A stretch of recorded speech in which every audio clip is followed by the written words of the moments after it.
பால் விலை உயர்வு, தமிழக மீனவர்கள் 5 விதிக்கப்பட்டுள்ள மரண தண்டனை உள்ளிட்டவற்றை கண்டித்து சென்னை சேப்பாக்கத்தில் பாமக சார்பில் கண்டன ஆர்ப்பாட்டம் நடைபெறுகிறது. இதுகுறித்து நேரடி தகவலை தருகிறார் எமது செய்தியாளர் ராமச்சந்திரன். யார் தலைமையில் இந்த ஆர்ப்பாட்டம் நடைபெறுகிறது? இதன் மூலம் மத்திய மாநில அரசுகளுக்கு அவர்கள் வலியுறுத்தும் கோரிக்கைகள் தான் என்ன? இது பற்றி விரிவா சொல்லுங்க. மத்திய மாநில அரசுகளுக்கு எதிராக சென்னையில் பாமகவின் சார்பில் ஆர்ப்பாட்டம் நடைபெற்று வருகிறது. சென்னை சேப்பாக்கத்தில் உள்ள அரசு விருந்தினர் மாளிகை அருகே இந்த ஆர்ப்பாட்டம் நடைபெற்று வருகிறது. இந்த ஆர்ப்பாட்டத்திற்கு பாமகவின் தலைவர் GK மணி தலைமை தாங்குகிறார். இதில் 500க்கும் மேற்பட்டவர்கள் முன்னாள் மத்திய அமைச்சர் AK மூர்த்தி மற்றும் முன்னாள் சட்டமன்ற உறுப்பினர்கள் இந்த ஆர்ப்பாட்டத்தில் பங்கேற்றுள்ளார்கள். 3 முக்கிய அம்ச கோரிக்கைகளை வலியுறுத்தி ஆர்ப்பாட்டத்தில் பாமக சார்பில் நடைபெற்று வருகிறது. ஒன்று, ஆவின் பால் லிட்டருக்கு 10 ரூபாய் உயர்த்தியது, அதனை உடனடியாக தமிழக அரசு திரும்ப பெற வேண்டும். ஆவின் வரலாற்றிலே ஒரே தடவையாக 10 ரூபாய் லிட்டருக்கு உயர்த்தியது இதுதான் முதல் முறை. இதனால் சாதாரண நடுத்தர மக்கள் கடுமையாக பாதிக்கப்படுறார்கள். உடனடியாக ஏற்றப்பட்ட இந்த பாலின் விற்பனை விலையை திரும்ப பெற வேண்டும். அதாவது ஏற்கனவே கொள்முதல் விலை அவர்கள் உயர்த்தியுள்ளார்கள். அதற்கு எத்தகைய எதிர்ப்பும் தெரிவிக்கவில்லை. இரண்டாவது கோரிக்கையாக மின் கட்டண உயர்வை உயர்த்துவதற்கு தமிழக அரசானது முடிவு செய்துள்ளது. இதற்காக தற்போது தமிழகத்தில் 3 இடங்களில் பொதுமக்களிடம் கருத்து கேட்பு கூட்டம் நடைபெற்று வருகிறது. இது ஒரு கண்துடைப்பான ஒரு நாடகம். தமிழக அரசானது மின் வாரியம் நஷ்டத்தில் இயங்குவதாக கூறி 6500 கோடி ரூபாய்க்கு அளவிற்கு நிதி திரட்டுவதற்கு தமிழக அரசு முடிவு செய்து இந்த மின் கட்டண உயர்வை அறிவித்துள்ளது. ஆகையால் இதனால் சாதாரண மக்கள், வணிகர்கள், விவசாயிகள் உள்ளிட்டவர்கள் கடுமையாக பாதிக்கப்படுவார்கள். ஆகையால் மின் கட்டண உயர்த்தும் முடிவை கைவிட வேண்டும். மூன்றாவதாக இலங்கையில் உள்ள 5 தமிழக மீனவர்கள் இலங்கை நீதிமன்றத்தால் தூக்கு தண்டனை விதிக்கப்பட்டுள்ளது. அவர்களை உடனடியாக மத்திய மாநில அரசுகளை தலையிட்டு அவர்களை மீட்க வேண்டும் என்பது இவர்கள் கோரிக்கையாக உள்ளது. அது மட்டுமல்லாமல் தற்போது நம்மிடம் GK மணி இருக்கிறார். அவரிடம் நேரடியாக கேட்போம். ஐயா வணக்கம். நீங்க மத்திய மாநில அரசுக்கு வைக்கக்கூடிய கோரிக்கை? நாங்கள் உடனடியாக மத்திய அரசை வலியுறுத்துவது தமிழக மீனவர்கள் 5 பேரின் மரண தண்டனையை ரத்து செய்ய வேண்டும், அவர்கள் உடனடியாக விடுதலை செய்ய வேண்டும் என்பதுதான் எங்கள் கோரிக்கை.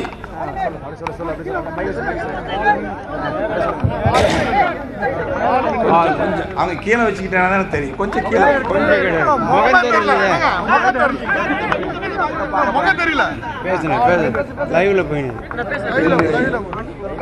பாட்டாளி மக்கள் கட்சியின் சார்பில் எங்கள் மருத்துவரையா அவர்களின் ஆலோசனைப்படி தலைநகர் சென்னையில் பால் விலை உயர்வு அனைத்து தரப்பு மக்களையும் பாதிக்கின்ற காரணத்தால்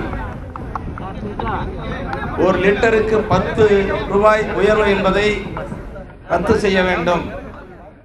அதைப்போல உயர்த்தப்பட இருக்கிற மின் கட்டணத்தை, அந்த திட்டத்தை கைவிட வேண்டும். இலங்கை அரசு அப்பாவி மீனவர்கள் 5 பேரை மரண தண்டனை விதித்திருப்பதை ரத்து செய்து அவர்களை தமிழ்நாட்டிற்கு திருப்பி அனுப்ப வேண்டும் என்ற கோரிக்கையை வலியுறுத்தி இன்று போராட்டம். தமிழக அரசு, அதாவது குறிப்பாக அதிமுக அரசு ஆட்சி பொறுப்பேற்ற உடனே இப்பொழுது 2வது முறையாக பால் விலையை உயர்த்தியிருக்கிறது. 2011 நவம்பரில் 1 லிட்டருக்கு ரூபாய் 4 முதல் 9 ரூபாய் 9.50 வரை விலையை உயர்த்தியது. அப்பொழுதே மக்கள் எல்லாம் பாதித்தார்கள். இப்பொழுது சகட்டு மேனிக்கு 1 லிட்டருக்கு 10 ரூபாய் உயர்த்தியிருக்கிறது. இது வன்மையான கண்டனத்துக்குரியது. இது குழந்தைகள் முதல் முதியோர் வரை எல்லோரும் அத்தியாவசிய பொருளாக உபயோகிக்கிற இந்த பால் விலை உயர்வை ஒட்டுமொத்தமாக ரத்து செய்ய வேண்டும் என்பது பாட்டாளி மக்கள் கட்சியின் கோரிக்கை. இன்று விவசாயிகள் பால் உற்பத்தி செய்கிறார்கள். அவர்களுக்கு உயர்த்தி கொடுத்த விலை மிக குறைஞ்சு 1 லிட்டருக்கு 4 ரூபாய். எருமை பாலுக்கு 4 ரூபாய், பசும்பாலுக்கு 5 ரூபாய் தான் உயர்த்தி கொடுத்தாங்க. ஆனால் இப்போ ஆவின் நிறுவனம் உயர்த்தி இருப்பது 10 ரூபாய். இன்னும் பார்த்தீங்கன்னா விலை, கொள்முதல் விலை குறைவாக இருக்குது. இங்கே விற்பனை விலை ஆவின் நிறுவனத்தில் அதிகமாக இருக்குது. அது மட்டும் இல்லை, இன்னைக்கு ஆவின் நிறுவனம் மக்களுக்கு விநியோகிக்கிற பால் வெறும் 18 விழுக்காடு மட்டும்தான். ஆனால் மீதி இருக்கிற 82 விழுக்காடு தனியார் நிறுவனங்கள் விற்பனை செய்கிறது. இந்த தனியார் நிறுவனம் தொடர்ந்து விலையை உயர்த்திக்கிட்டே இருக்கிறாங்க. அதிமுக அரசு கண்டுகொள்ளவில்லை, அவங்களுக்கு துணை போகிறாங்க. ஆக இந்த போராட்டத்தின் வாயிலாக நாங்கள் வலியுறுத்துவது, தனியார் நிறுவனங்களிலும் பால் விலை உயர்வை கட்டுப்படுத்த வேண்டும். ஆவி நிறுவனத்தில் 10 ரூபாய் உயர்த்தியதும் ரத்து செய்ய வேண்டும்.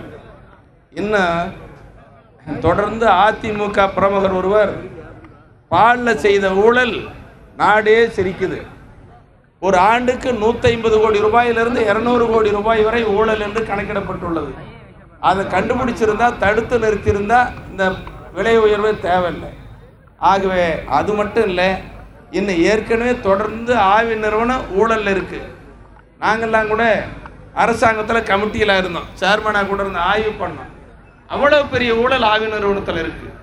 அதை உடனடியாக தடுத்து நிறுத்த வேண்டும், ரத்து செய்ய வேண்டும், பால் விலை உயர்வை கைவிட வேண்டும் என்று இந்த போராட்டத்தின் வாயிலாக கோரிக்கை வைக்கிறோம். இன்னைக்கு 1 லிட்டர் பால் விலை 10 ரூபான்னா ஏற்கனவே 4.50 முதல் 9.50 வரை உயர்த்தி இருக்குது. சராசரியா சாதாரண 1/2 லிட்டர் 1 லிட்டர் ஒரு நாளைக்கு பயன்படுத்தக்கூடிய ஏழை குடும்பத்தில் கூட ஒரு மாசத்துக்கு 500 ரூபாய் 600 ரூபாய் கூடுதல் செலவு. ஒரு ஆண்டுக்கு 5000 ரூபாய் 6000 ரூபாய் அதிகமா செலுத்த வேண்டிய சூழ்நிலை. தேர்தல் நேரத்தில் அதிமுக வாக்காளர்களுக்கு 200 ரூபாய் கொடுத்தாங்க, நாடே தெரிஞ்சது. அப்படி 200 ரூபாயை கொடுத்துட்டு இன்னைக்கு பால் விலை உயர்வால் மட்டும் ஒவ்வொரு குடும்பத்துக்கும் வருஷத்துக்கு 5000 ரூபாய் 6000 ரூபாய் மக்களிடமிருந்து சுருட்டாக கொள்ளையிட்டாங்க. இது தேவைதானே என்பதைத்தான் பாட்டாளி மக்கள் கட்சி என்று கேட்டுக்கொள்கிறது. அதை போல இந்த விலை உயர்வே கூடாது. அப்ப என்னதான் வழின்னு சொன்னா, பால் விநியோகம் செய்கிறவர்களுக்கு ஆய்வு நிறுவனத்திற்கு மானியம் கொடுக்க வேண்டும். தமிழக அரசு மானியம் கொடுத்து சரி செய்யலாம், ஊழலை தடுத்து நிறுத்தினா சரி செய்யலாம். இதுதான் இதுக்கு சரியான தீர்வு என்பதையும் இங்கே வலியுறுத்துகிறோம். அதே போல மின்கட்டண உயர்வு, தமிழ்நாட்டில் வரலாறு காணாத மின்வெட்டியை வச்சுக்கிட்டு மின் கட்டணத்தை உயர்த்தினா எந்த வகையில் ஏற்றுக்க முடியும்?